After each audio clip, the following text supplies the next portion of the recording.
Doctors prayers के लिए खड़े हो जाएं।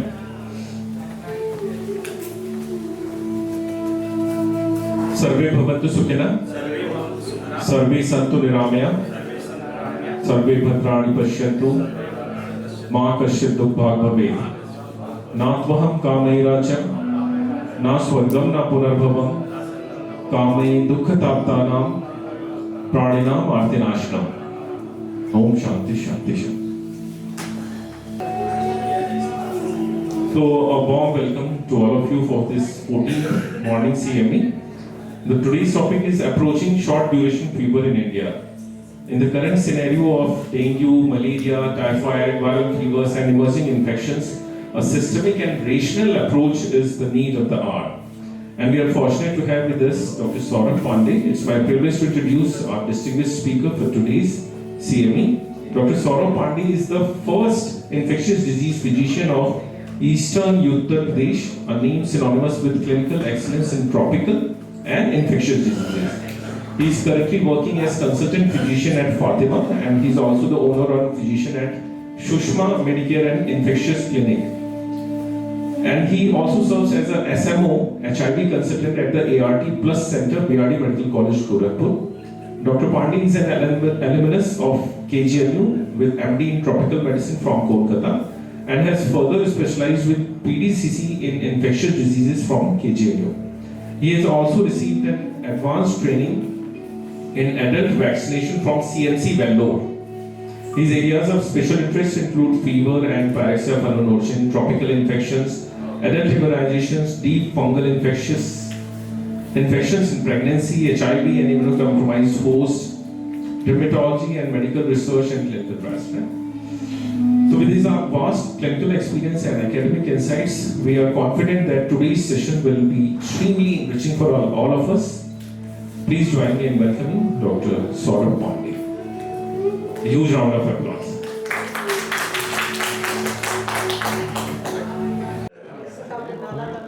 पुनः धन्यवाद शाही सर, जीपी एसोसिएशन और सुबह सुबह के लेक्चर को। आज का जो टॉपिक है वो बहुत रूटीन टॉपिक है, बट इसमें एक्सप्लोर करने की जो पॉसिबिलिटी है वो बढ़ जाती है। टॉपिक क्या है? Acute undifferentiated febrile illness. तो शॉर्ट ड्यूरेशन फीवर जिसको हम कहते हैं, वो यूजुअली 7 से 14 दिन का जो टाइम है उसी फ्रेम में रहता है। वो 14 दिन में या सेल्फ लिमिट हो जाएगा या कॉम्प्लिकेशन में चला जाएगा अगर ट्रीट ना किया जाए। तो ये शॉर्ट ड्यूरेशन फीवर हो गया। अब एक्यूट फेब्राइल इलनेस दो तरह की होती है, डिफरेंशिएटेड अनडिफरेंशिएटेड। डिफरेंशिएटेड होती है जिसमें आप लोकलाइज कर सकते हैं। तो एक पीडीएफ मैं यहाँ पर ले आया हूँ, एक टेक्स्ट बुक हमने लिखी थी। हम लोग सुनते हैं AMR, acute antimicrobial resistance, हर जगह इस समय एएमआर का नाम है। जिस समय एएमआर का नाम कहीं नहीं था इंडिया में, ऑलमोस्ट एकदम स्टार्टिंग पॉइंट में था, तो जो सबसे पहले एड्रेस किया था उस एएमआर को, वो एएमआर ट्रस्ट ने किया था। ये चेन्नई बेस्ड एक ट्रस्ट है और formed by very reputed doctors and stake holders across India. उनके लिए हमने एक टेक्स्ट बुक लिखी थी, उसमें चैप्टर ऐड किया था। चैप्टर था how to approach acute febrile illness in India.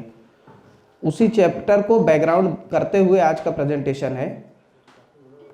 और जो कॉमन कॉजेज आते हैं फीवर के, वो अगर हम कहें कि पिछले 20 साल 30 साल में क्या चेंज हुए हैं, तो वो डेफिनेटली चेंज हुए हैं। वो चेंज किस तरह से हुए हैं कि डिजीज़ों का प्रेवलेंस चेंज हुआ है, नई डिजीजेस डायग्नोसिस में ऐड हुई है, पुरानी डिजीज का प्रेवलेंस कम हुआ है। डेंगू मलेरिया का प्रेवलेंस गोरखपुर में हाइपो एंडेमिक है, मलेरिया टाइफाइड गोरखपुर में हाइपो एंडेमिक है। जो हमारे आसपास के रीजन है या गोरखपुर इटसेल्फ है, मलेरिया का प्रेवलेंस ड्रास्टिकली रिड्यूस हुआ है। पहले से भी मलेरिया का प्रेवलेंस लो था हमारे तराई बेल्ट में, वो ड्रास्टिकली कम हुआ है। और आप अगर 5-6 बड़े सेंटर्स जो है उनकी जो लैब है, आप उनके पैथोलॉजिस्ट से अगर फीडबैक लेंगे तो वो बताएंगे कि हमें साल भर में फिंगर काउंटिंग मलेरिया के केसेस मिलते हैं हर सेंटर पे। बट हम जो मलेरिया का ट्रीटमेंट देते हैं वो बहुत ज़्यादा देते हैं, क्योंकि जो हम लोग के बैकग्राउंड में है वो ये है कि malaria will be there. Malaria नहीं है, डेवलपमेंट हुआ है, मलेरिया गया है, that is out of the diagnosis. That is out of the diagnosis. और बहुत सिर्फ पीक पॉकेट्स के समय में ही मलेरिया प्रिवलेंट होता भी है। जैसे मलेरिया सबसे ज़्यादा मैंने देखा है, मैं कैलकाटा से एमडी किया है, तो वहाँ हम लोग 400-500 पेशेंट मलेरिया के साल में देखते थे। 400-500 पेशेंट इज़ टू मच। लेकिन जैसे मैं लखनऊ वापस आया, एकाएक मलेरिया साफ था, मलेरिया नहीं था, बहुत कम था। और केजीएमसी में माइक्रोस्कोपी भी अच्छी होती थी, आरडीटी भी अच्छी होती थी, तो ये भी हमें शक नहीं होता था कि मिस हो जा रहा होगा। वो पेरिफेरी के हेल्थ सेंटर पे मिस हो जाता है, मेन सिटी में मलेरिया इतना मिस नहीं होता। आरडीटी तो अब सब लोग लगवाते हैं। आरडीटी में 90-95% सेंसिटिविटी आरडीटी की है, वो मेजॉरिटी ऑफ केस पकड़ लेगा। तो मलेरिया हमसे मिस नहीं होगा डायग्नोसिस में। ये हमारा इनर्शिया है मलेरिया को लेके कि we still continue anti malarial. I hardly give anti malarial. Even complicated patient जो मॉड्स का हम आईसीयू में भी एडमिट करते हैं, उसमें unless there is compelling indication I don't add anti malarial and patient recovers. क्योंकि हमारे यहाँ रिकेट्शियल डिजीज का बर्डन जितना एस्टिमेटेड है उससे कहीं ज़्यादा है। तो मेन हमारा जो फोकस आज के टाइम में होना चाहिए वो दो तरह से होना चाहिए कि are we treating on OPD basis और we are treating on IPD basis. उससे थोड़ा सा जो हमारा कॉजेज ऑफ फीवर है उसमें चेंज आ जाता है। अभी भी टाइफॉइड कॉम्प्लिकेट करने को मॉड्स नहीं करता है, मल्टीपल ऑर्गन डिस्फंक्शन नहीं करता है, सिंपल इन्वॉल्वमेंट हो सकता है। एकेआई टाइफॉइड अभी भी बहुत कम करता है, डेंगू एकेआई बहुत कम करता है, ना के बराबर डेंगू एकेआई करता है। तो अगर हमारे डायग्नोसिस में अदरवाइज पेशेंट इज ओके और एकेआई आ रहा है, तो possibility of a co infection with dengue या no infection of dengue is in the diagnosis. तो अगर हम 5 लीडिंग कॉज लेके चले आज के समय में इंडियन सेटिंग में एक्यूट फेब्राइल इलनेस का, तो पहला होगा वायरल। वायरल में फ्लू, कोविड भी होता है, फ्लू भी होता है। टेस्टिंग हमने बंद कर दी है, ना हम फ्लू की बहुत टेस्टिंग कर रहे हैं ना कोविड की टेस्टिंग कर रहे हैं, बट फ्लू और Covid will top the picture. और यूजुअली वो 2 टाइम में होगा इंडिया में, मतलब वर्ल्ड वेस्ट के कंपैरिजन में इंडिया में 2 बार पीक होता है, तो वो 2 टाइम में ज़्यादा होगा, दोनों टाइम जब हमारे सीजन चेंज होते हैं। तो पहला फ्लू करेगा, और दूसरा जो रहेगा उसके बाद जो आता है वो मोनोन्यूक्लियोसिस सिंड्रोम है। Mononucleosis syndrome is very common. Mononucleosis syndrome हमारे लिए इम्पॉर्टेंट तब बनता है जब फीवर 2 हफ्ते तक नहीं जाता है, हमें लगता है ये टाइफॉइड है।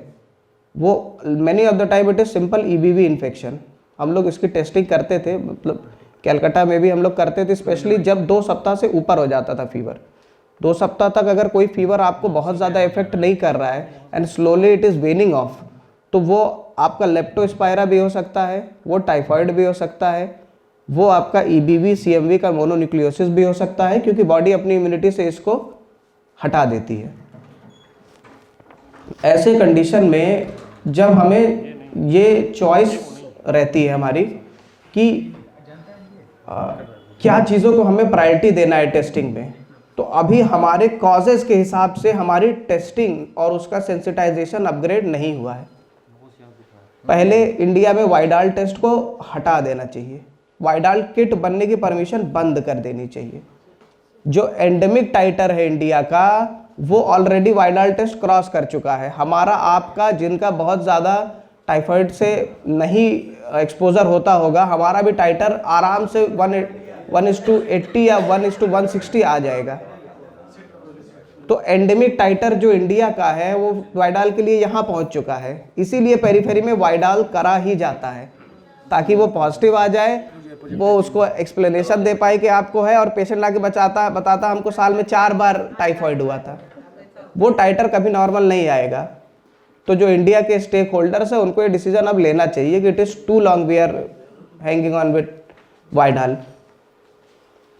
तो अगर मुझसे पर्सनली कोई पूछेगा what is the most difficult diagnosis to make is typhoid, अभी भी, क्योंकि फर्स्ट वीक में ब्लड कल्चर होता है, फर्स्ट वीक में इलनेस अपने आप को इस तरह से प्रेजेंट नहीं की रहती है कि आप कंपेलिंग इंडिकेशन लगी कि हाँ ब्लड कल्चर कराया जाए। अब अगर मेरा कोई बहुत बड़ा सेटअप होगा तो मैं तो हर पेशेंट का ब्लड कल्चर करवा दूँ, क्योंकि मुझे तो खोजना भी रहेगा, तो मैं तो हर पेशेंट का ब्लड कल्चर करवा दूँ, लेकिन पेशेंट नहीं करवाता है। फर्स्ट वीक में टाइफाइड पॉजिटिव आता है, वो भी एक एंडेमिक टाइटर है। टाइफाइड टेस्ट भी धीरे धीरे करके अपने एंडेमिक टाइटर पे आ चुका है, तो टाइफाइड भी अननेसेसरली पॉजिटिव आ जाता है। और इन सारे टेस्ट के साथ सबसे बड़ी परेशानी क्या है कि ये पॉइंट ऑफ केयर की तरह यूज तो होते हैं, लेकिन इनका इंटरप्रिटेशन पॉइंट ऑफ केयर नहीं है। IgM IgG अगर दोनों पॉजिटिव आ रहे हैं, then it is an acute infection. अगर IgG नहीं पॉजिटिव आया है और IgM पॉजिटिव आया है, तो वो फॉल्स पॉजिटिव भी हो सकता है अगर हम आइडियल देखेंगे तो। और हम लोग को मोस्टली सिर्फ IgM पॉजिटिव मिलता है। पेशेंट एंटीबायोटिक से नहीं रिस्पॉन्ड करता है आधे टाइम, वो सेल्फ लिमिटिंग डिजीज है, वो ठीक ही होनी है। और हम सभी लोग एंटीबायोटिक देते हैं और हम लोग को लगता है कि पेशेंट ठीक हो गया है। मेरे जो over the period of time diagnosis हम बनाते हैं, उसके अनुसार हमें अपने डायग्नोस्टिक एल्गोरिदम को रिवाइज करना है। अनफॉर्चुनेटली बड़े बड़े संस्थान भी जो इंडिया के हैं, वो इस चीज़ पे कोई स्ट्रॉन्ग डिसीजन नहीं ले पा रहे हैं। तीसरा जो है वो रिकेट्शियल डिजीज़ है, जिसमें हम स्क्रब टाइफस जानते हैं। तो स्क्रब टाइफस शहर में भी होता है। जो सबसे पहला हम स्क्रब टाइफस डायग्नोज किए थे गोरखपुर में, वो मेरे कॉलोनी का ही पेशेंट था, और उसको एक प्रॉपर S4 था जो कि क्लिनिशियन से मिस हुआ था। वो उसका फीवर तीसरे हफ्ते में चला गया था, तो सस्पेक्ट हो रहा था कि टीबी तो नहीं हो रहा है, बट पेशेंट को बहुत बॉडी पेन रहता था।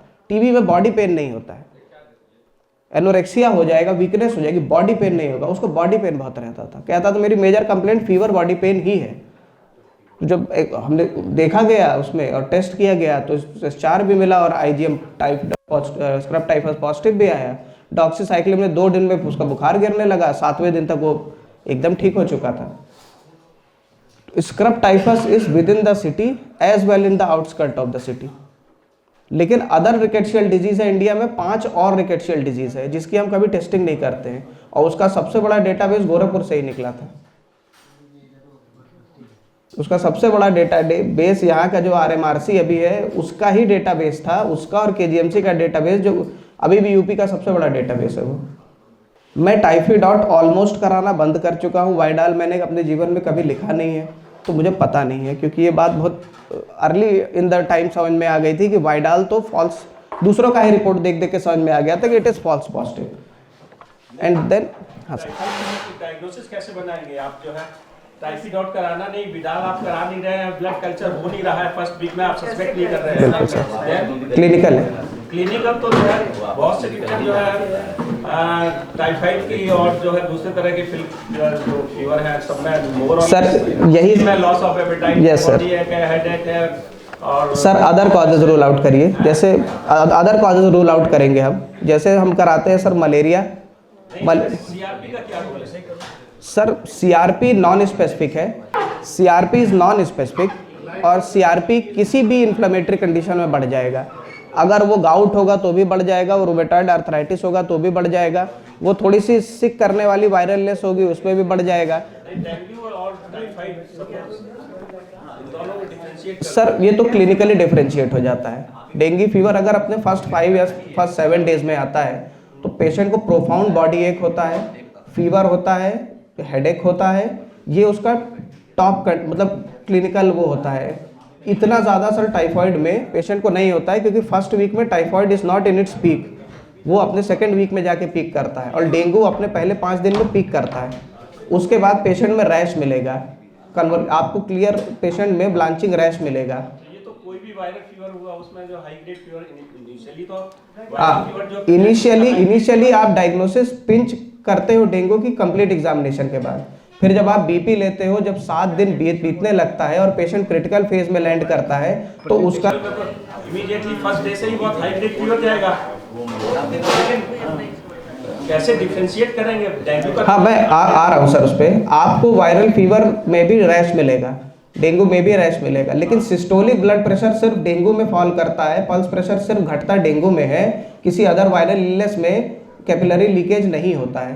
तो दो पार्ट में हमने कर दिया। लोकलाइजिंग है, लोकलाइजिंग बहुत आसान हो जाता है हमारे लिए, निमोनिया है, एब्डोमिनल है, कभी कभी ओवरलैपिंग भी होता है कि जो अनडिफरेंशिएटेड फेब्राइल इलनेस के कॉज हैं उनकी कॉम्प्लिकेशन लोकलाइजिंग होती है, बट मेजॉरिटी ऑफ टाइम हमारे पास URTI, LRTI, UTI और AGE करके लोकलाइजिंग इन्फेक्शन आते हैं शॉर्ट ड्यूरेशन के, लेस देन 14 डेज के। जो नॉन लोकलाइजिंग अनडिफरेंशिएटेड आते हैं उसी पे सारा आज डिस्कशन है। Why do we need to correctly identify the cause of AFI। दूसरा चीज़, आप डॉक्सीसाइक्लिन का प्रेफर करेंगे, एजिथ्रोमाइसिन का प्रेफर करेंगे, दोनों ही काम करती है ज़्यादातर इलनेस पे एक्सेप्ट फॉर टाइफॉइड। टाइफॉइड में डॉक्सीसाइक्लिन का कोई रोल नहीं है। तो इसीलिए क्या डेवलपमेंट इतना बढ़ने के बाद भी टाइफॉइड उतना ही होना चाहिए जितना हम डायग्नोसिस बनाते हैं? पर्सनली स्पीकिंग मेरा आंसर है नो, नहीं होना चाहिए। कब मलेरिया उतना होना चाहिए? बिल्कुल नहीं होना चाहिए, नहीं है। कभी आप यहाँ हम सरकारी डेटा को वो करते हैं, but still it gives a reflection. आप देखेंगे गोरखपुर में फिंगर काउंटिंग केसेस रहते हैं, और यही हमारे पास एक पेशेंट आया था जब चुनाव चल रहा था। He presented with profuse diarrhoea, उसको डायरिया हो रहा था, और पैथोलॉजिस्ट ने फ़ोन किया कि आपका मलेरिया का पेशेंट एडमिट, उसमें तो भरा हुआ है वाइवेक्स मलेरिया। मैंने कहा हम तो नहीं कोई मलेरिया पेशेंट एडमिट किए। तो फिर मैंने जब चेक किया तो उसको he presented with fever, body एक एंड डायरिया, उसका पूरा वाइवेक्स मलेरिया फ्लडेड था उसके। तो मैं उससे जाके पूछा कि तुम कहाँ रहते हो, कहाँ कर रहे हो? उसकी ड्यूटी मेरे ख्याल से पॉलिटेक्निक या MP पॉलिटेक्निक के आसपास कहीं लगी थी। तो मैंने पूछा नहीं तुम पिछले 20-25 दिन 1 महीने में कहाँ थे? तो कहा कि सर मैं रहने वाला सीतापुर का हूँ, यहाँ ड्यूटी पे आया हूँ। तो बेसिकली मलेरिया एंडेमिक रीजन जो यूपी में है वो सीतापुर और उसके अराउंड का जो नेपाल का एरिया है वो एंडेमिक वेस्ट यूपी का है, वही एंडेमिक जोन है यूपी का, और कोई मलेरिया एंडेमिक जोन यूपी में है नहीं।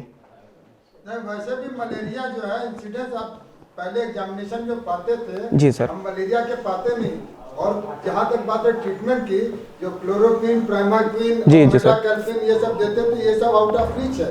हाँ। तो अब मलेरिया के ट्रीटमेंट तो पिछले 3-4 साल से तो कोई दे ही नहीं रहा जो स्पेसिफिक रहता है, और जो नॉन बोर्ड ट्रीटमेंट है वो वही होते हैं जहाँ पे आपको कुछ नहीं समझ में आ रहा तो डाल इस तरह का। तो जो रेफरल केसेस होते हैं खासतौर से fever with Altered sensorium, fever with multi organ involvement, उसमें इनवेरिएबली आर्टिसोनेट हम लोग को मिल जाती है। बट क्योंकि प्रिवलेंस इतना घट गया है कि हम लोग को भी इवन रिकंसिडर करना चाहिए इस चीज़ के लिए, and it is safe, it is not unsafe. हम मेडिको लीगली इस चीज़ में तब फंसेंगे जब हमारा मलेरिया टेस्ट पॉजिटिव होगा, और तब हम नहीं दवा दिए रहेंगे। अगर मलेरिया टेस्ट निगेटिव है और आपका मॉड्स का पेशेंट है तो कोई ये जाके क्लेम नहीं कर सकता है कि आपको एंटी मलेरियल देनी थी। आप सेफ हो, आपने टेस्ट कराया निगेटिव था, you are safe and confident enough to give a diagnosis that this is a non malarial.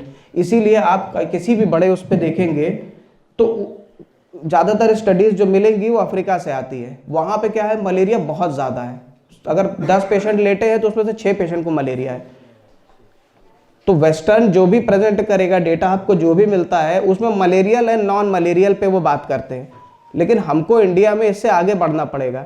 आप जैसे कलकत्ता, उड़ीसा, मतलब वेस्ट बंगाल, उड़ीसा और झारखंड, वेस्ट बंगाल, उड़ीसा का जो बेल्ट है वहाँ अभी भी मलेरिया बहुत ज़्यादा है।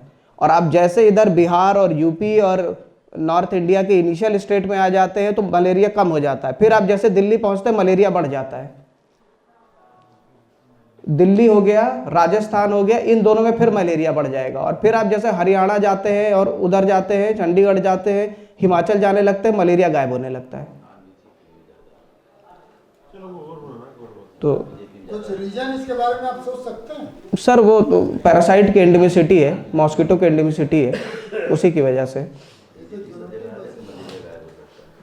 और द सेकेंड थिंग, अब इसमें मैं सीधे इस पे आ जाता हूँ, जो क्लिनिकल पार्ट है। क्लिनिकल पार्ट पे हम लोग आ जाए कि हम लोग किन डायग्नोसिस को, इसमें तो क्लियर नहीं आ रहा है, ठीक है। फीवर विद रैश, किन किन इन्फेक्शन में हम लोग को रैश बहुत प्रीडोमिनेंट मिलेगा। प्रीडोमिनेंट रैश हम लोग को वायरल इलनेस में मिलता है, स्क्रब टाइफस में मिलता है, रिकेट्शियल डिजीज में मिलता है, एकदम क्लियर कट रैश मिलता है, ब्लांचिंग रैश मिलता है। कभी कभी फीवर फ्लश से हम उसको कंफ्यूज कर सकते हैं, बट यूजुअली वो रैश जो 5 सेकंड से ज़्यादा सस्टेन कर जा रहा है दबाने के बाद भी, वो प्रॉपर डिजीज़ का रैश है। और एक दबाते हट जैसे हाथ हटा रहे तुरंत वो चला जा रहा है तो वो फीवर फ्लश है, वो किसी भी फीवर के चलते हो सकता है। तो अगर हमें फीवर विद रैश मिल रहा है तो मलेरिया की डायग्नोसिस एक्सक्लूडेड है। फीवर विद डिफ्यूज रैश मिल रहा है, एंटेरिक फीवर की डायग्नोसिस एक्सक्लूडेड है, उसमें डेंगू ऊपर हो जाएगा, स्क्रब टाइफस ऊपर हो जाएगा, तो ऐसे पेशेंट में एजिथ्रोमाइसिन या डॉक्सीसाइक्लिन ऐड करना is a very safe option, क्योंकि कोई भी एंटीप्लेटलेट इफेक्ट नहीं है। अब आप अगर टेस्ट नहीं कराते हो पेशेंट के प्लेटलेट का, देन ऑल्सो इट्स ओके, क्योंकि प्लेटलेट तो सबसे ज़्यादा फॉल करेगा जब फीवर उतरेगा डेंगू में, और बाकी डिजीज में सबसे ज़्यादा प्लेटलेट तब फॉल करेगा जब फीवर पीक करेगा। तो किसी भी रिकेट्शियल डिजीज में थ्रोम्बोसाइटोपिनिया सबसे ज़्यादा तब होगा जब 7 डेज या 10 डेज वाला फीवर की तरफ जाएगा, और डेंगू में प्लेटलेट सबसे ज़्यादा फॉल करेगा जिस समय फीवर उतरा होगा, that is during the critical phase. So अगर हम मान लीजिए किसी का हम सीबीसी करा भी नहीं रहे हैं, क्लिनिकली वो स्टेबल भी रह रहा है, तो NSAID हम अवॉइड करते जाए और हम डॉक्सी और एजिथ्रोमाइसिन उसको दे रहे हैं ऐसे पेशेंट को, then also it is a safe option, क्योंकि अभी एजिथ्रोमाइसिन और डॉक्सीसाइक्लिन में रेजिस्टेंस नहीं आया है। तो जब तक नहीं आया है तब तक तो हम दे सकते हैं, जब आएगा तब का तब देखा जाएगा। तो रिकेट्शियल में भी जो है सीरोलॉजी तो एक हफ्ते के बाद ही पॉजिटिव आएगा सर। रिकेट्शियल पहले अगर हमको कैसे डायग्नोस, हाँ 7 डेज के अंदर भी आप टेस्ट करते सर। अभी तो PCR का टाइम आया है, 2500 रुपये 3000 रुपये की PCR पैनल बनता है, उसमें 5 से 7 जो मेन कॉजेज हैं इंडिया में, उसका वो लोग बनाए कि आप उस पर ब्लड डालिए, वो आपको स्ट्रिप दे देगा पॉजिटिव।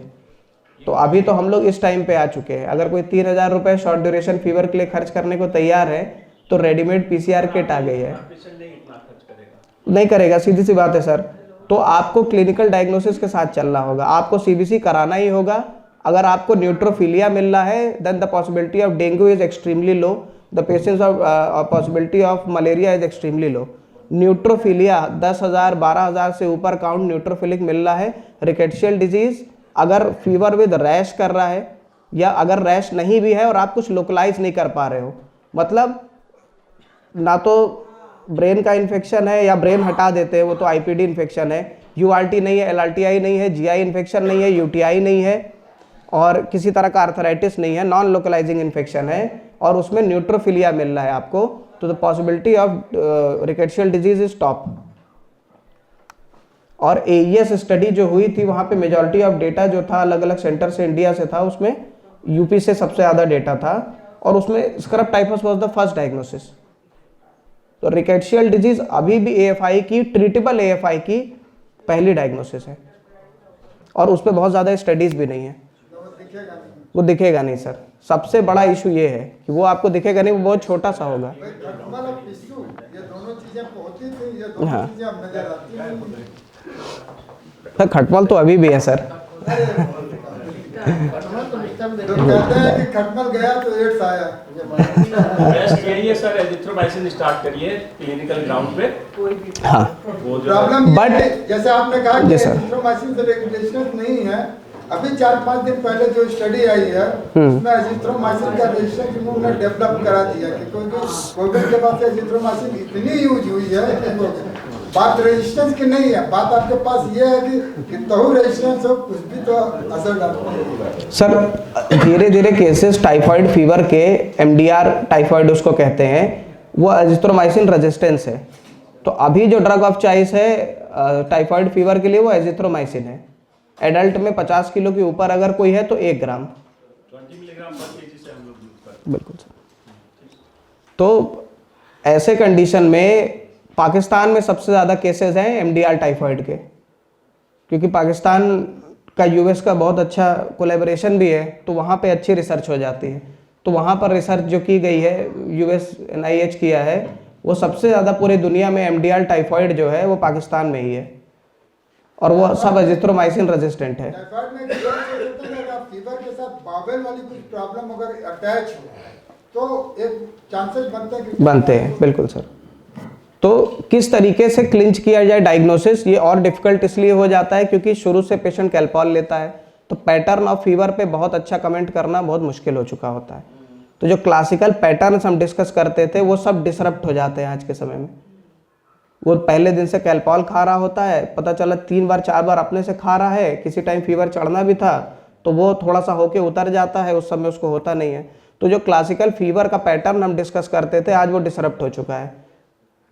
हाँ, लेकिन स्टेजिंग जो है डिजीज़ की वो काफ़ी हद तक अभी भी मेंटेन है कि पहले हफ्ते में शांत रह रही है, दूसरे हफ्ते में जाके ज़्यादा सिम्टोमेटिक हो रही है, ये अभी भी है। If somebody is not taking azithromycin. और अगर अंडर ट्रीटेड है तो पार्शली ट्रीटेड टाइफाइड फीवर भी इंपॉर्टेंट हो जाता है, क्योंकि आपका 500 mg का एजिथ्रोमाइसिन किसी ने लिया, 2 दिन लेके छोड़ दिया और वो 5वें 7वें दिन था, अब वो पार्शली ट्रीटेड टाइफाइड फीवर हो जाता है और वो और इंडोलेंट हो जाता है, वो 2 हफ्ता 3 हफ्ता 4 हफ्ता भी चला जाता है। तो partially treated typhoid fever is also a problem. But बहुत सारे हमें ऐसे पेशेंट मिलते हैं जिनका कोई एक्सपोजर नहीं होता ईटरी से, वो बाहर खाती नहीं है, 50-55 साल की अम्मा है, वो फीवर के साथ आ रही हैं, 10 दिन फीवर हो गया, 12 दिन फीवर हो गया है, लोकलाइज नहीं हो रहा है, हम तो कुछ खाते ही नहीं बाहर का, हम अपने हाथ से बना हुआ नहीं खाते हैं, आप उनके में टाइफाइड कराइए वो भी पॉजिटिव आता है। तो टाइफाइड तो ऐसे नहीं मिल जाएगा, टाइफाइड तो फीको ओरल डिजीज़ है, वो तो आपको कहीं ना कहीं खाने से ही मिलेगा। और जो नहीं खा रहा उसको भी टाइफाइड हो रहा है। तो मेरे भी पेशेंट थे, हम भी टाइफाइड कराए थे, 15-25-20 दिन फीवर पहुंच गया है, टाइफाइड पॉजिटिव आ रहा है पेशेंट का। एक टेस्ट होता है जो कोई नहीं कराता है, उसको कहते हैं व्हील फेलिक्स, बहुत पुराना टेस्ट है, पहले पढ़ाया जाता था, पढ़ाया भी नहीं जाता है। I am using wheel Felix for a decade now, 10 साल से हम लगभग यूज़ कर रहे हैं। और हम उसको तब यूजुअली करते हैं जब रिकेट्शियल डिजीज़ की संभावना हम ज़्यादा रखते हैं, ताकि पॉजिटिव रिजल्ट मिलने की संभावना बढ़ जाए। अदरवाइज हम राइट एंड लेफ्ट में कराते चलेंगे तो उसका यूटिलिटी नहीं बनेगा। व्हील फेलिक्स की परेशानी क्या है कि लो सेंसिटिविटी है, बहुत अच्छा टेस्ट नहीं है, बट इंडिकेटिव टेस्ट है। मेरे पास एक पेशेंट आया, वो नाइजीरिया या कहीं से जॉब करता था, 20 दिन पहले इंडिया आया था, 15-15 दिन पहले, और उसको मेरे पास उसको आने के 5-6 दिन बाद से फीवर आने लगा और वो 10-12 दिन का फीवर लेके पहुंचा था। तो जब मैंने उसकी हिस्ट्री ली सारी, तो वो अपने से खाना बनाता था, भले वो बाहर रहता था, कहता मैं बाहर का नहीं खाता हूँ सर, कभी नहीं खाता हूँ। वेरी स्ट्रिक्ट पर्सन था वो, और क्लासिकल था, काउंट 12,000 है, हीमोग्लोबिन 11.5 है। यूजुअली एक स्ट्रिक्ट मेल का हीमोग्लोबिन 11.5 हम एक्सपेक्ट नहीं करते, तो हल्का सा हीमोग्लोबिन घटा है, काउंट 12,000 है, प्लेटलेट काउंट उसका 75,000 है। तो हल्का सा स्प्लीनोमेगैली मिला है, बहुत हल्का सा हिपेटोमेगैली मिला है, 15 दिन के करीब फीवर होने जा रहा है। अब ये टाइफाइड भी हो सकता है, ये रिकेट्शियल भी हो सकता है। पेशेंट अगर रिस्क फैक्टर डिनाई कर रहा है टाइफाइड के, तो हम हर बार पेशेंट पे शक नहीं करेंगे, उसकी बात मानेंगे भी। तो मैंने उसकी बात मानी, ठीक है आप बाहर का नहीं खाते हो, इट्स ओके, कोई बात नहीं। वो कह रहा था इवन मैं फ्लाइट से आया था तो घर से बना के ले गया था, मैं फ्लाइट का भी नहीं खाता हूँ। तो ही वॉज दैट स्ट्रिक्ट। हम कहे चलिए ठीक है। तो हमने टेस्ट किया, स्क्रब टाइफस एलाइजा से कराया, निगेटिव आया। At that point of time अब हमारे पास डिफरेंशियल बढ़ते जाते हैं, जैसे तीसरे दूसरे सप्ताह में पेशेंट जाता है, डिफरेंशियल बढ़ते जाते हैं।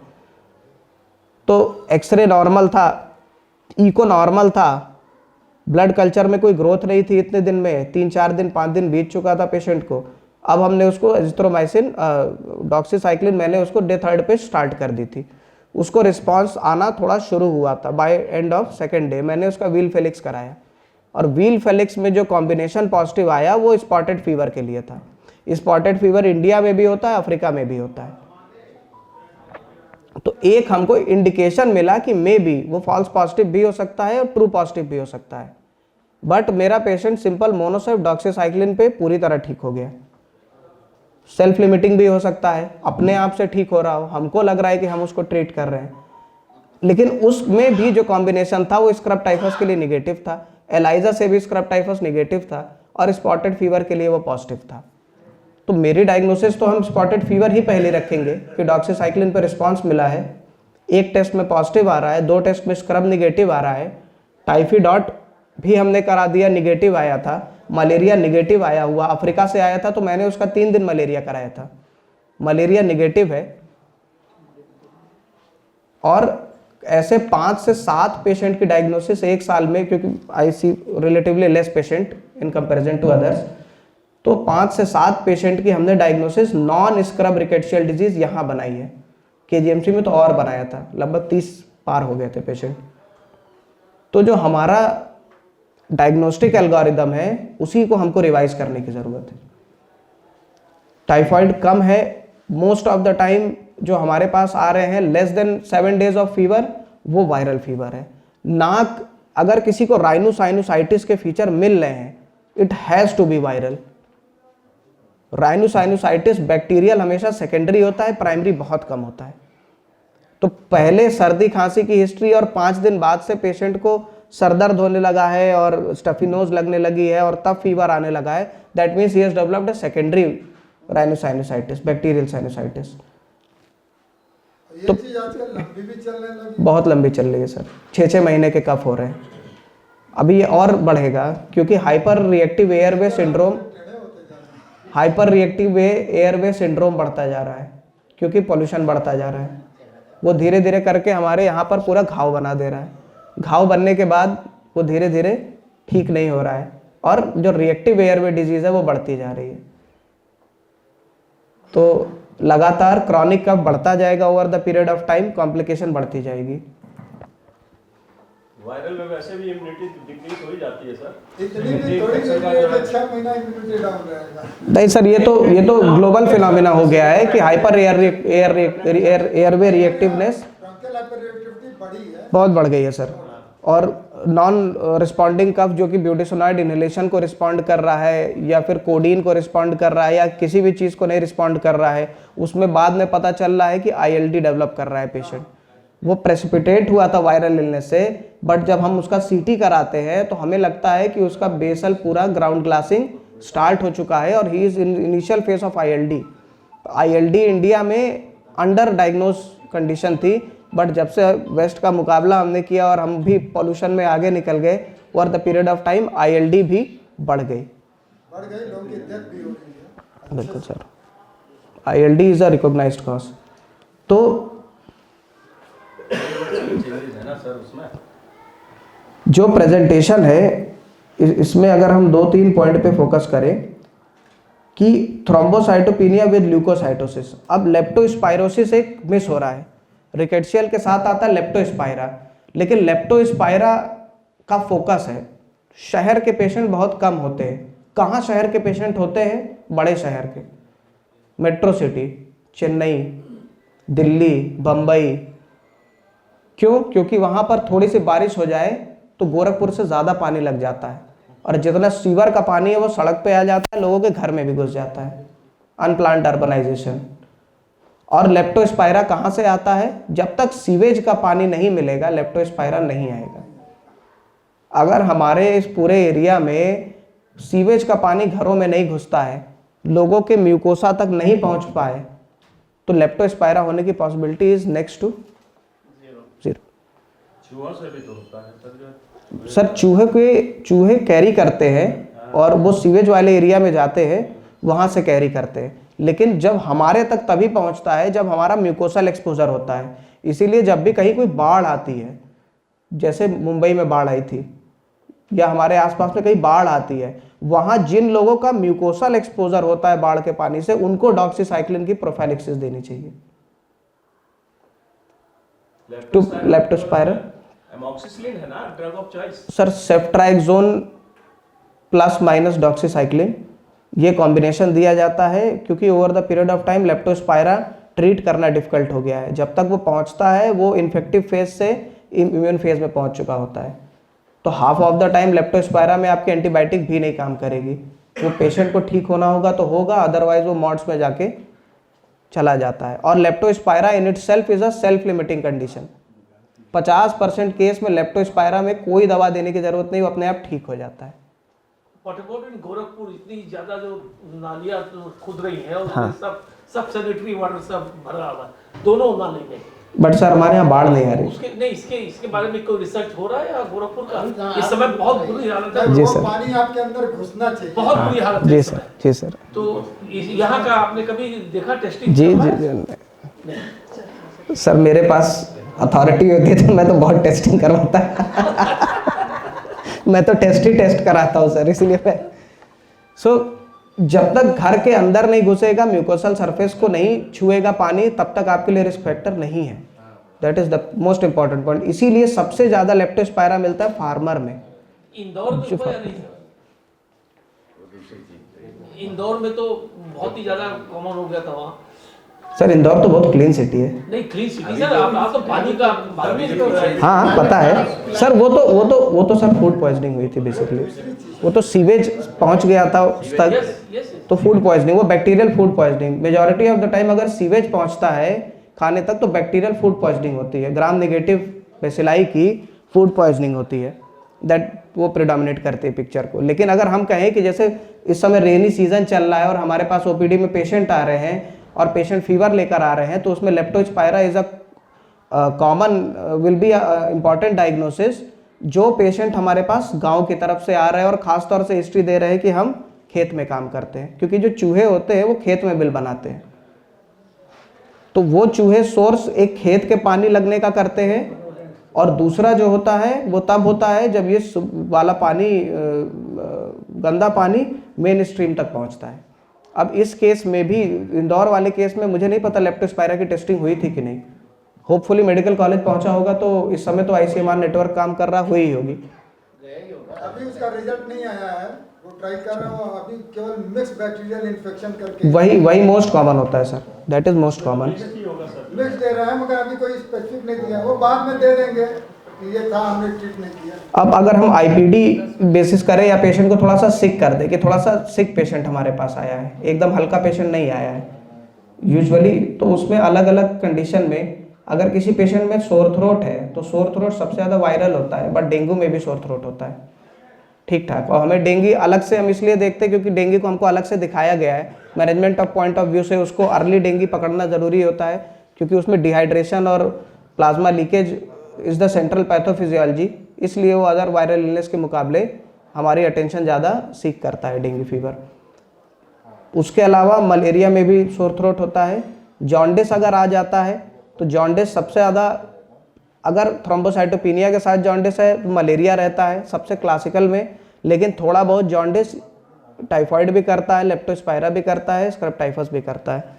तो मल्टी सिस्टम इन्वॉल्वमेंट अगर हो रहा है तो chances of simple viral infection is very low. अगर हेपेटाइटिस 100, जैसे मोस्ट हम लोग को क्या मिल जाता है, 100 से 200 के बीच में SGPT OT मिल जाता है, क्रिएटिनिन मिल जाता है 1.5 1.6, प्लेटलेट काउंट बॉर्डर लाइन कम रहता है, टोटल काउंट यूजुअली बढ़ा, मतलब कम तो नहीं रहता है, मतलब 3000 2500 ऐसे नहीं रहता है, यूजुअली 7000 से 10,000 11,000 रहता है। ये जब मिलती है हम लोग को मिक्स पिक्चर, तो रिकेट्शियल की पॉसिबिलिटी ज़्यादा है। एजिथ्रोमाइसिन डॉक्सीसाइक्लिन दोनों काम करेगी, इट वर्क वेल। तो अगर इस अप्रोच पे हम लोग चल रहे हैं तो we will be safe most of the time. But कोई वायरल इन्फेक्शन इतना हेपेटाइटिस या वो कर दे रहा है, चांस इज लो। दूसरा नॉन टाइफोइडल साल्मोनेलोसिस एक चीज़ होती है, NTS। बट टाइफाइड के लिए तो बचपन से वैक्सीन भी लग जा रही है, TC भी लग जा रही है, ये कम हुआ है, सैनिटाइजेशन इम्प्रूव हुआ है, लेकिन जो नॉन टाइफाइडल वाला साल्मोनेलोसिस है वो उससे कवर नहीं होता है। तो वो जो गोलगप्पे खा रहे हैं, फुलके खा रहे हैं, वहाँ से मिलने का नॉन टाइफाइडल पार्ट जो साल्मोनेलोसिस का है उसकी पॉसिबिलिटी अभी भी रहती है। इसीलिए GI इन्फेक्शन के पहले हम लोग को बाहर खाने की history most of the time मिलती है। तो वो बैक्टीरियल GI इन्फेक्शन है, उसमें भी एजिथ्रोमाइसिन वर्क्स वेल। इसका मतलब है कि एजिथ्रोमाइसिन सेंटर में बैठी है शॉर्ट ड्यूरेशन फीवर के, मोर देन डॉक्सीसाइक्लिन। सर वो तो बैक्टीरियोस्टैटिक बैक्टीरियोसाइडल का भी जो कॉन्सेप्ट था वो अब वो खत्म हो गया है। जो ज़्यादा अच्छा काम कर रहा है वो ज़्यादा अच्छा है, डजंट मैटर साइडल है स्टैटिक है। लाइनोजोलिड इज इटसेल्फ बैक्टीरियोस्टैटिक ड्रग, लेकिन MRSA में बहुत अच्छा काम की है, तो एक टिपिकल में बहुत अच्छा काम करती है। अब इस चीज़ पे हम लोग बहुत अंदर में डिस्कशन नहीं करेंगे। एक जो इम्पॉर्टेंट हिस्ट्री रहती है वो लेप्टोस्पायरा, अगर हम गोरखपुर के उसमें देखें, हम उसको बहुत ग्लोबल ना करें, बहुत पैन इंडिया ना करें, तो शहर के अंदर बहुत कम है, क्योंकि हमारे अंदर शहर के अंदर ऐसी मेजर जो गंदगी वाले जहाँ पानी हमेशा जमे रहते हैं वैसा एरिया बहुत कम है, हार्डली है। इस समय बहुत हो गया है सर, इस समय बहुत है सर, लेकिन असल में अलीनगर में रहते हैं ना। अच्छा सर, हो जाता है क्योंकि जो हालत है तो वो तो सर हमेशा से था। बुरा हाल है नोबडी कैन लिव, इतनी बुरी हालत है। अब पानी, no supply water is there, no supply of sanitation is there. रोज लेख निकलवाइए अखबार में, इतनी बुरी हालत है सर, महीने में। And all the answers are coming, they are all blind, deaf and dumb, कुछ नहीं कर पा रहे हैं, बुरी हालत है। मतलब एक बात आपकी बड़ी मैसेज साफ है कि अगर हफ्ते भर तक का शॉर्ट फीवर है तो आप एजिथ्रोमाइसिन डॉक्सीसाइक्लिन को ज़्यादा प्रीफर करेंगे in comparison to any other molecule. हाँ सर, अगर आपको पॉइंटर्स मिल रहे हैं वायरल इन्फेक्शन के तो हम तो वो भी प्रीफर नहीं करेंगे देना। प्रॉब्लम ये है ना कि एंटीवायरल और एंटी फंगल अगर बढ़िया से इफेक्टिव ड्रग रहते तो शायद वो भी हम लोग चला रहे होते सर वो दोनों इफेक्टिव है नहीं। आपके पास एंटीबायोटिक में पहले आपके पास टेट्रासाइक्लिन था, फिर उसके बाद पेनिसिलिन आया, फिर वो सीबैक्टिन, वो ये सब चीज ड्रग्स आई। सेफलोस्पोरिन बहुत कॉमन है, कोट्राक्समेथाजोल का जमाना खत्म हो गया था, वो चीज चले। एंटीबैक्टीरियल में मल्टीपल ऑप्शन है, जिसकी जो पसंद है वो चलता है। एंटीवायरल एंटी फंगल में ज्यादा मॉलिक्यूल नहीं है, ज्यादा वो नहीं है और इफेक्ट है नहीं, समझिए वो इम्यूनो सप्रेशन की तरह से काम करने वाली ड्रग। एंटीवायरल में सर एक ही एंटीवायरल अवेलेबल है हम लोग के पास, वो ओसेल्टामाविर, वो भी कोई बहुत अच्छी एंटीवायरल नहीं है, वो फ्लोविर वो भी, और उसका सर इंडिकेशन भी बहुत लिमिटेड है कि आप जो हाई रिस्क कैटेगरी के हैं या थोड़ा सा जो सिक पेशेंट है उनको ही ज़्यादा देते हो। जो पेशेंट सिक नहीं है उस पर वो काम भी नहीं करेगी, वो सेल्फ लिमिटिंग हो जाएगा, तो वो इंडिकेशन में भी नहीं आता है फ्लोविर देने के। फर्स्ट वीक में तो कुछ ना कुछ तो रखना ही पड़ेगा सर अगर आप 50 पेशेंट में नहीं रख के देखिए क्या मिलता है। प्रॉब्लम ये है ना कि मर नहीं जाता है। फिर वो पेशेंट जो अगर है पेशेंट को पेन और फीवर दो चीज नहीं हो तो डॉक्टर के पास नहीं जाएगा। सर आजकल डॉक्टर के पास XYZ के लिए लोग आ रहे हैं, लोग बहुत कॉन्शियस हो गए हैं, ये भी एक फाइंडिंग है कि लोग बहुत कॉन्शियस हो गए हैं। और आप अगर अपने पेशेंट को नहीं दे रहे हैं एंटीबायोटिक तब भी आपका पेशेंट रिकवर कर रहा है। मेरे 50-60% पेशेंट को हम एंटीबायोटिक नहीं देते हैं। जब हम ये असर्टन हो जाते हैं कि ये वायरल है, कॉन्फिडेंट हो जाते हैं, हम नहीं देते, हम छोड़ देते हैं। हम किसी डेंगू पेशेंट को कोई एंटीबायोटिक नहीं देते। No antibiotic policy I am following for 1 decade, 10 साल से। एंटीबायोटिक का इंडिकेशन ही नहीं है सर। पता है सर, लेकिन हम लोग कैसे डिफरेंशिएट कर पाएंगे? अगर हाई ग्रेड फीवर प्रेजेंट कर रहा है, जब ज्यादातर जो है वायरल फीवर तो high grade fever with chills, rigor और जो है लॉस ऑफ एपेटाइट, पेशेंट का लुक ही बता देता है कि हाँ थोड़ा सा ये जो है, और शॉर्ट हिस्ट्री मिल रही है कि साहब सुबह से ही इसको बुखार हुआ या कल से इसको बुखार आया, कल तक खेल रहा था, अभी जो है बीमार पड़ गया। सर बच्चे जल्दी पहुंचते हैं, एडल्ट लेट पहुंचते हैं। हाँ एडल्ट की कैटेगरी तो ठीक है, मैं आपका थोड़ा सा होता है, मम्मी पापा लेके पहुंच जाते हैं, एडल्ट में देर में पहुंचते हैं सर। तो वो इंडिकेट कर रहा है तब पहुंचते हैं। एनोरिया है, छींक भी आ रही है, सर्दी जुकाम के फीचर है, तो तब पहुंचते हैं एडल्ट, वायरल के फीवर में करके पहुंचते हैं।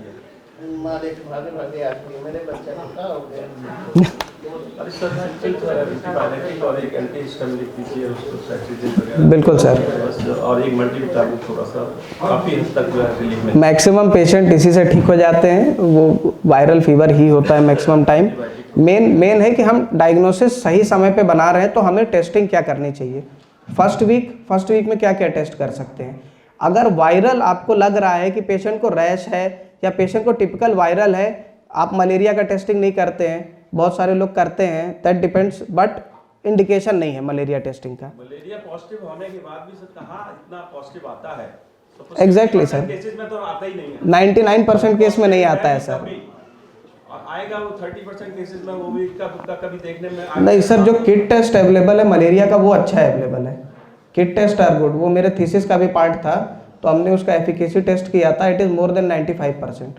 तो किट तो जो सस्ता किट है वो भी अच्छा है, जो महंगा किट है वो भी अच्छा है। सबसे ज्यादा कंफ्यूजन टाइफाइड में होता है। टाइफाइड में है सर। मतलब क्लिनिकल रिपोर्ट जो है अलग कुछ कहती है, बिल्कुल। बच्चे का प्रेजेंटेशन कुछ कहता है। बिल्कुल सर, रिपोर्ट कराइए, मेन है ब्लड कल्चर कराइए, अगर करा सकते हैं। कोई नहीं कराता सर, कहाँ बहुत ही रेयर होता है, हम लोग कहाँ कराते हैं। नहीं सर, पीडियाट्रिक्स में तो मैं don't take it otherwise, paediatrics में तो मैं किसी भी तरह का से नहीं कर सकता हूँ, क्योंकि मेरा कोई क्लिनिकल एक्सपीरियंस नहीं है पीडियाट्रिक्स का। एडल्ट में ब्लड कल्चर मोटिवेटेड लोग ही करवा सकते हैं, जिनका या तो बहुत ज़्यादा नाम है शहर में, वो हो सकता हो कि 10 लोग को कन्विंस कर लेंगे कि करा लो बेटा ब्लड कल्चर, तो वो करवा लेंगे लोग, या आप बहुत अच्छी काउंसलिंग कर लेते हैं तो करवा पाएंगे ब्लड कल्चर 10 ml 15 ml। लेकिन गोल्ड स्टैंडर्ड अभी भी फर्स्ट वीक में ब्लड कल्चर ही है, और कल्चर प्रूवन केसेस ही एक्चुअली माने जाते हैं कि एंटेरिक फीवर के केस है।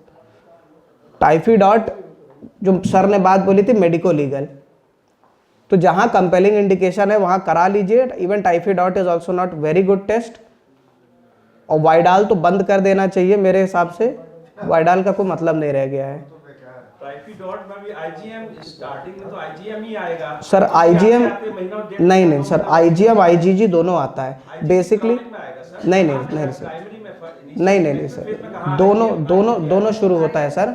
आईजीएम आईजीजी दोनों होता है, आईजीएम फॉल कर जाता है, आईजीजी कंटिन्यू कर जाता है। करने में मिनिमम 15 डेज 15 से 30 दिन लगता है सर जो आईजीजी मिनिमम उसको लगने के बाद तब आईजीजी राइज नहीं सर, ये बोला जाता है कि आपका जब पेशेंट प्रेजेंट कर रहा है तब से आप राइजिंग टाइटर ऑफ आईजीजी देखिए। अगर मैं टेक्स्ट बुक डिफिनेशन पे जाऊं कि rising titre of IgG should be consider as acute infection, IgM false positive भी हो सकता है सिर्फ अगर आईजीएम है। IgM alone is never acute infection, IgM with IgG. तो आईजीएम हो सकता हो 7वें 8वें दिन आया, आईजीएम उसका फॉल करना शुरू हो गया है, but IgG will be rising 2 से 3 हफ्ते तक राइज करता है आईजीजी। तो राइजिंग टाइटर होता है। और हम लोग सर कोई भी क्वांटिटेटिव टेस्ट नहीं करते, हम लोग पॉइंट ऑफ केयर टेस्ट करते हैं, इसलिए हम लोग इस चीज़ पे कमेंट ही नहीं कर पाएंगे। अगर आप एलाइजा से टाइटर लीजिए और टाइटर करा के आईजीजी को कंपेयर करिए, देन इट विल, आप कह पाएंगे कि हाँ राइजिंग टाइटर है। तो हमारे पास जो अवेलेबल टेस्ट है, पॉइंट ऑफ केयर टेस्ट है, उनको रिपीट करने का कोई मतलब ही नहीं होता है, क्योंकि वो नॉन क्वांटिटेटिव होते हैं। सर कल्चर पॉजिटिव टाइफाइड, उसमें भी sir azithromycin is the drug of choice currently. Sir अभी सर फ्लोरोक्विनोलोन 90%, 80 to 90% रेजिस्टेंस हो चुका है। सो करंट गाइडलाइन जो भी है, आईसीएमआर की भी जो गाइडलाइन, हमने लास्ट टाइम जब पहली बार मैं आया था जीपी में यहाँ पे, तो हमने आईसीएमआर गाइडलाइन डिस्कस की थी। उसमें फ्लोरोक्विनोलोन को डिसएग्री करता है कि we should use when we think of typhoid.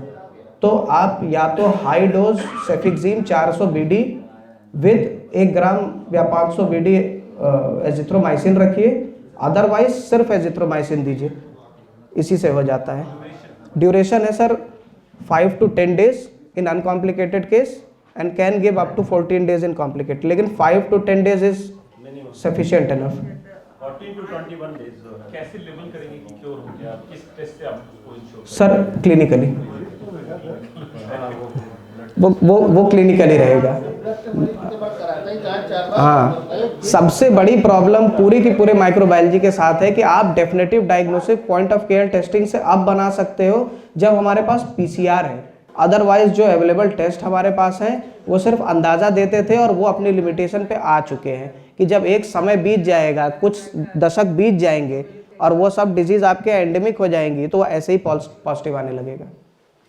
Doctor साहब मान लीजिए कि टाइफाइड का प्रूवन केस जी। है, आईजीएम आईजीजी दोनों पॉजिटिव, तो आईजीजी कब तक जाकर के डिसअपीयर होगा, ये सर ये बहुत कठिन आंसर है, क्योंकि सर इंटर करंट जब किसी जगह पे एपिडेमिक्स होते हैं तो वहाँ आईजीजी परसिस्ट भी करता है। तो हो सकता है 1 साल बाद भी आप कराएं, 18 महीना 24 महीना भी आप बात कराएं तो मे भी पॉजिटिव आ सकता है। क्योंकि मरीज पूछता है सर अभी भी आ रहा है, सर कराना ही नहीं है, रिपीट टेस्ट नहीं कराना है। आईजीजी जो आपका 6 मंथ जो है डिसअपीयर हो जाता है जनरली, हो जाता है सर, बट ये शॉर्ट ड्यूरेशन फीवर वाला 6 मंथ बाद कोई टेस्ट नहीं करवाता है सर। लेकिन एक कंपटीशन सर वायरल टेस्ट हमारा बुलेट प्रूफ है। हाँ जान रहे हैं सर बिल्कुल जान रहे हैं सर। एक्सप्लेन करेंगे।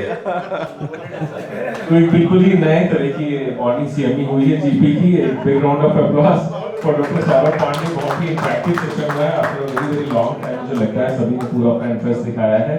तो मैं अपने secretary doctor Shantanu, doctor vice president doctor Naresh Agrawal से रिक्वेस्ट करूंगा कि आ जाए और अभी हम लोग कहना चाहता हूँ कि ये लैपटॉप का रिपेयरिंग और कंपेयरिंग और रिपेयरिंग पहले से करवा कर रखिए। हाँ ये बड़ा ये आगे नाटक नहीं होना चाहिए। सही बात।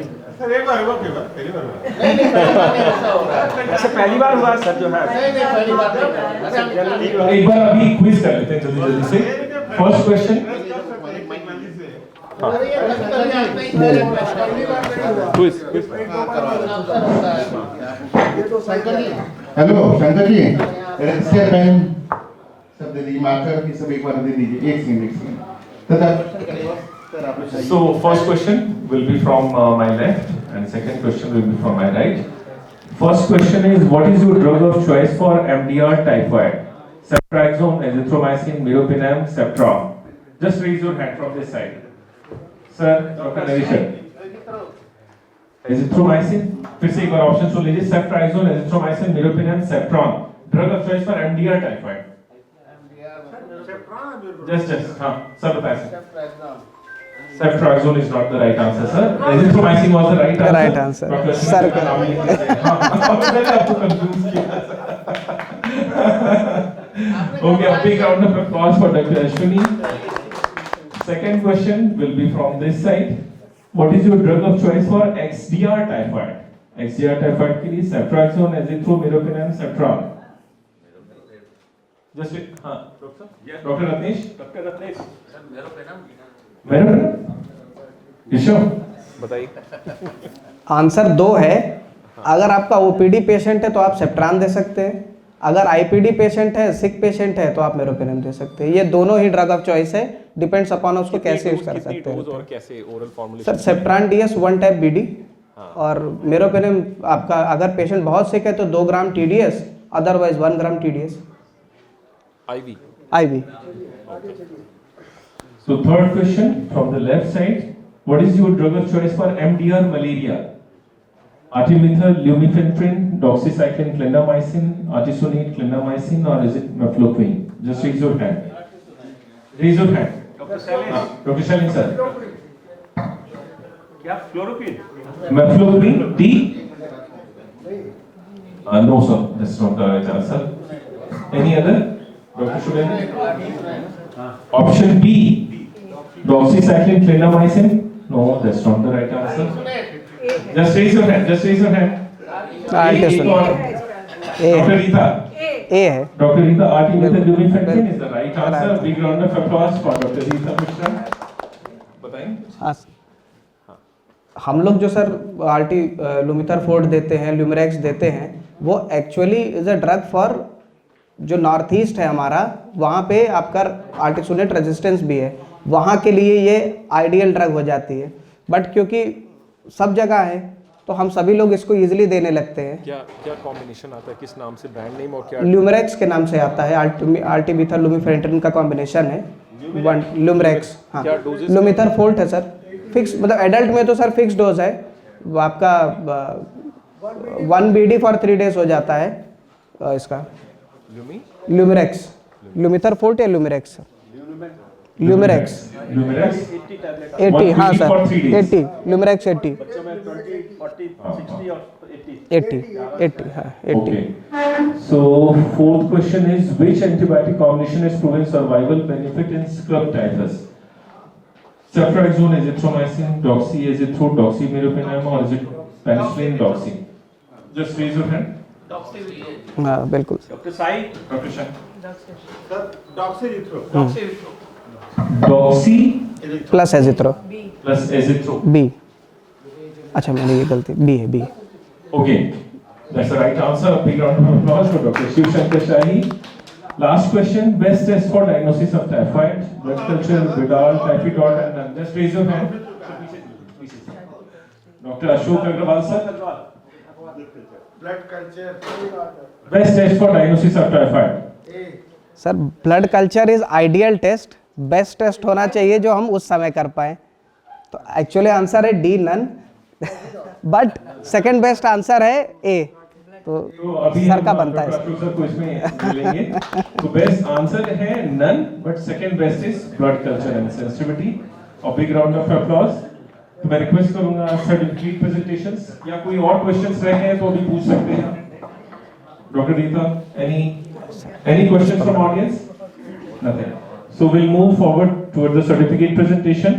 I request जैसे एंटीवायरल वैक्सीन हम लगा रहे हैं 2 साल से, जी। उसको कंटिन्यू रखिए। कौन सी sir? Antiviral vaccine, flu influenza vaccine? तो एक हाँ वो तो एनुअल इन्फ्लुएंजा वैक्सीन है। हो चुके हैं। हाँ हाँ सर, साल में एक बार लगा लें। साल में एक बार लगवा सकते हैं, बिल्कुल सर। 2-3 वैक्सीन और सर इसका है जो हेपेटाइटिस बी का बूस्टर है आपको, और एक जो है न्यूमोकॉकल वैक्सीन है, हाँ आपके लिए जरूरी है। और इन्फ्लुएंजा हर साल है जो एडल्ट ग्रुप में आती है। 4 वैक्सीन है जो एडल्ट में है। बी का बूस्टर, हेपेटाइटिस बी का बूस्टर आफ्टर 10 ईयर प्राइमरी, नहीं केवल एक बार के अंदर आपने पहले शुरू में तो प्राइमरी इम्यूनाइजेशन में हेपेटाइटिस बी हुआ है। आफ्टर 10 ईयर जो है वो एंटीबॉडी टाइटर जो है काफी नीचे आ जाता है। उसको फिर से बूस्टअप करने के लिए एक डोज रिकमेंडेड है और लाइफ लॉन्ग। बिल्कुल मोस्ट सबसे इम्पॉर्टेंट है सर NT-HBS टाइटर। अगर NT-HBS टाइटर आपका रह रहा है तो फिर कुछ नहीं करना है। लेकिन यूजुअल आफ्टर 10 ईयर जो है रिकमेंडेशन। मैं आज की होस्ट डॉक्टर रंशा बागची से रिक्वेस्ट करूंगा, मैडम प्लीज सर्टिफिकेट प्रेजेंटेशन में हम सभी को ज्वाइन करते हैं।